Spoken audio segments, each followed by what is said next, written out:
Now, we were discussing something I read recently about the Bridge of Asses and about learning. Which is a really weird name. Maybe you should kind of break into that a little bit.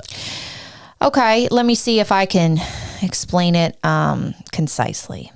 So I read that when one is learning something, a craft, a hobby, a sport, or trying to improve upon themselves in some kind of specific way, what separates amateurs or a hobbyist to someone that levels up and becomes somewhat of an expert, or someone that specializes in something, is if you're able to get over that learning curve, that hump, right? So for example, in stand-up, if you're unable to get over the learning curve to level up and be great. And the learning curve the term they use is called the Bridge of Asses. Right. Okay. So with stand-up, say you've been doing stand-up for 2 or 3 years and you cannot get out of the open mic scene. One would say you've been unable to cross over the Bridge of Asses because you're still stuck in that first stage, right? Or let's say you are a coder, you're an internet guy, you're a computer guy, and you're coding and you're trying to learn how to code, but you cannot figure out this meticulous work of trying to understand how a computer works, right? You cannot cross over that Bridge of Asses into that next level of learning where working with a computer becomes just a little bit, but increasingly more intuitive.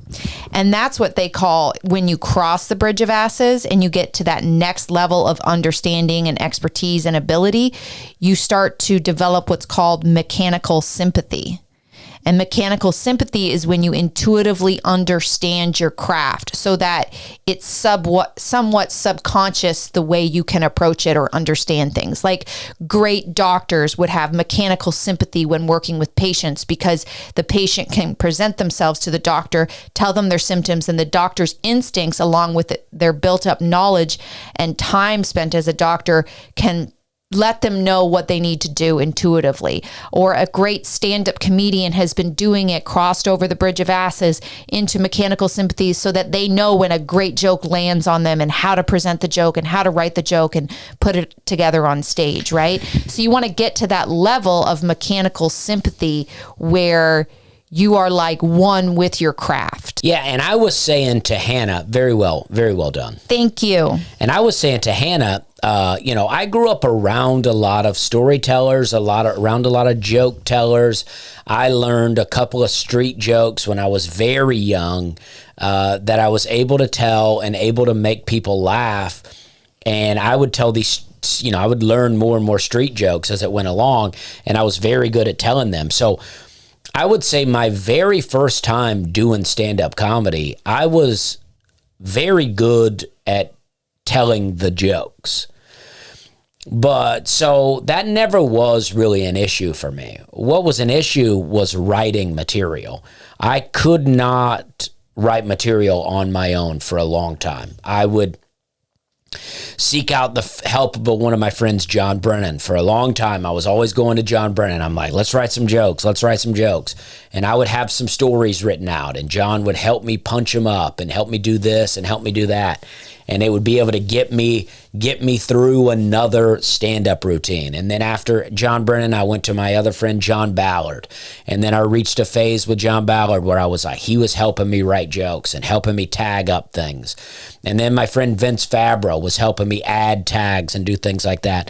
And eventually, and it took a long time, eventually I crossed over what you would say the Bridge of Asses to where I was like, able to write my own jokes. Now, I always was taking part of writing my own jokes, but I never felt comfortable. I never felt like my jokes were funny enough without working with someone to help punch them up. Mm-hmm. But now I really don't work with anyone at all. Once in a while, actually fans will write me messages on Instagram sometimes and say, oh, I thought you were going to say this here, or I thought you were going to do this here, or what about this idea here? And then I'll go, wow, that's really good, and I'll incorporate that. But I write all my own stuff, and I'm very comfortable with what I'm writing. I can I mean, I got a joke in my set right now that's like not a good joke, but I've made the fact that it's not a good joke the joke. And I just feel very, very good about where I'm at with it. But you do have to cross over that to where you're like, I can't keep relying on people to help me write jokes. Now, this was all, 10 years ago or so. So, for 10 years, I have been crossed over this bridge, but it did take me 6 years to cross over it. I mean, one might say that, becoming your best self, you have to cross a bridge of asses. You got to fumble along in your youth and figure out what you believe, what you don't believe, what you like, what you don't like. And then you cross over into the mechanical sympathy of knowing who you are and how to exist. Well, yeah, I mean, that's a great point. Thank you. Because I always think about this because I have a lot of old videos of myself in my 20s. And I also have a good memory to remember who I used to be. I have a beard right here in this area. Shaved it off one time when this girl came up to me. She was like, "Oh, I liked you better with the beard." Which is the exact same thing as saying, "I don't like the way your face looks." Cover it back up. And, I was messing around with comedy for a while, but even still, I desired to be the center of attention everywhere I was at. So I was always loud. I was always loud and talking and making jokes and cussing a lot and being real crude. I thought it was fun to just say like the most outrageous things because that would really make my friends laugh. And I just think how much old me would annoy current me. Yes. And yeah, he would. He would. And but I had to cross over, and for me, crossing over meant quit drinking, because as soon as I quit drinking, I really kind of like matured real fast and moved into a new era of my life. But I became comfortable with myself finally. At 30 years old, I finally became comfortable with who I was.